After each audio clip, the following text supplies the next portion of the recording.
Savoir-faire.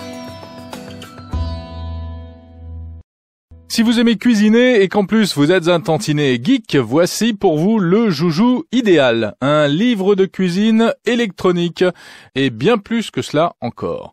Ça s'appelle Cook Q2OQ et en fait c'est un petit ordinateur tactile, sans clavier, exclusivement dédié à la cuisine. 500 recettes présentées par des grands chefs, dont une dizaine en vidéo, un système interactif pour planifier ses repas avec même des fonctions spéciales pour adapter vos menus aux membres de la famille qui ont des goûts particuliers, par exemple celui qui n'aime pas les courgettes, etc. Et puis un outil pour faire ses courses en ligne grâce à la connexion Internet. Bon, le problème c'est que ce joli gadget n'est pas donné, 350 € environ, juste pour des recettes de cuisine, ça laisse rêveur, d'autant qu'on trouve pour le même prix des mini-ordinateurs netbook qui peuvent faire plein d'autres choses en plus. En fait, ce qu'on paye dans cet appareil, c'est le design et la simplicité d'utilisation, également la convivialité de l'interface. On peut aussi accéder à un répertoire de 2500 recettes supplémentaires et 500 vidéos, mais à condition de souscrire un abonnement qui coûte environ 13 € par mois. Voilà donc un drôle d'appareil, on ne sait pas s'il s'en vendra des millions, mais en tout cas cela ouvre la voie à un nouveau concept, des petits ordinateurs dédiés pour certaines tâches dans la maison.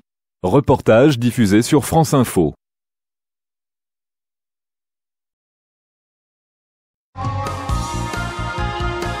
Évaluation 3. Compréhension de l'oral.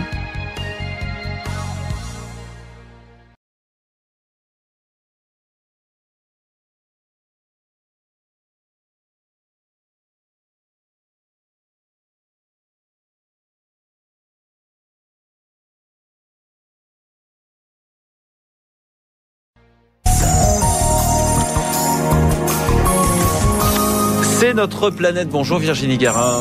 Bonjour. Je suis sûr que vous vous êtes posé la question un jour, à quoi ressemblera bientôt votre cuisine ? Eh bien, elle sera écologique.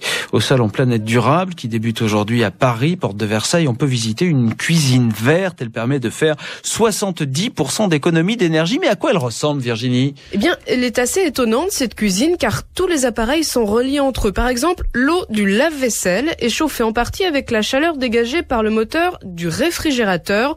Aucune calorie ne se perd. Le frigo, qui lui est composé de tiroirs transparents, donc au lieu d'ouvrir la grande porte et de laisser le froid s'échapper, vous n'ouvrez que le compartiment où il y a ce que vous cherchez. Ensuite, l'évier. Quand vous lavez quelque chose, par exemple, vous rincez une pomme, si l'eau n'est pas trop sale, un capteur le détecte et la récupère dans un réservoir.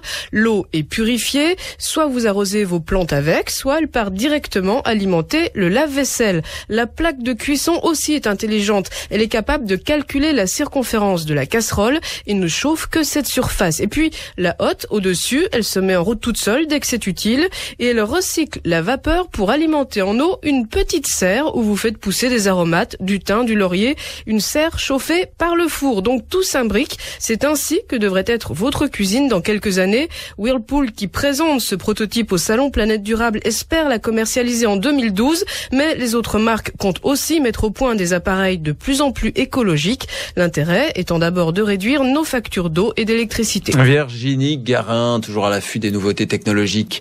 Reportage diffusé sur RTL.